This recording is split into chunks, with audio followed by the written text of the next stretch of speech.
نن د ډېر افسوس سره وایم چې زمونږ د پښتو فلمونه او ډرامې زمونږ معاشرې ته یو داسې سبق پرېږدي، یو داسې میسج ورکوي چې هغه یې د بربادۍ سره مخ کوي، ډېر نقصان ورکوي زمونږ معاشرې ته. سلامونه ملګرو، رفیق صادق یمه.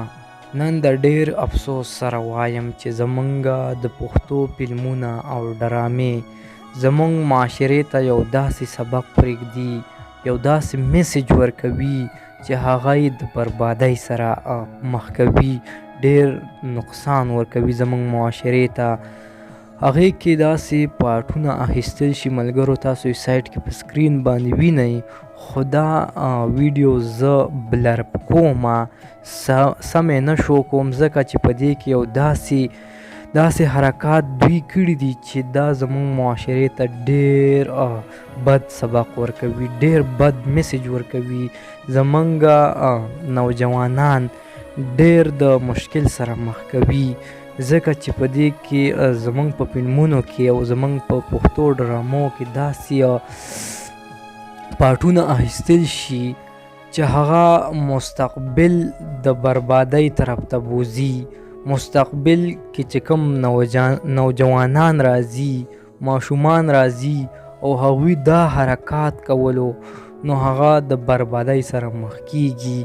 مخکې هم ډرامې سازېدلې د اسماعیل شاهد او د سید رحمان شینو چې په هغې کې به داسې پارټونه ایستل شو چې هغې به معاشرې له یو ښه سبق ورکوو، یو ښه میسج به معاشرې ته پرېښودلو او خندول به هم زمونږ نوجوانان، زمونږ بوډاګان به خندول هم او میسج به هم ورته پرېښودلو.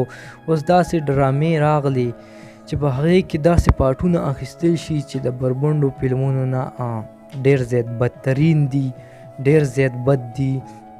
نو موږ د ګورنمنټ ته یو ریکویسټ کوو چې پلیز په دې باندې د پابندي ولګوي، دا زمونږ معاشرې ته یو بد میسج پرېږدي، زمونږ معاشره ډېر یو بدو سره مخ کوي، یو مشکل سره مخ کوي چې په دې کې ډېر زیات غلط پارټونه اخیستل شي.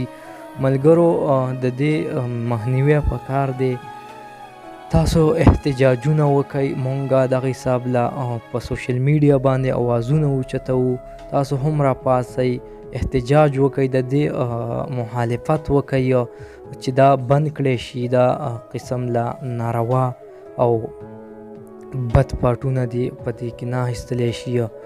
کو ډرامې سازیږي نو یو ښه میسج دې پکې ورکولی شي. نو ملګرو تر بلې ویډیو پورې مو په لوی الله سپارو، د خدای په امان.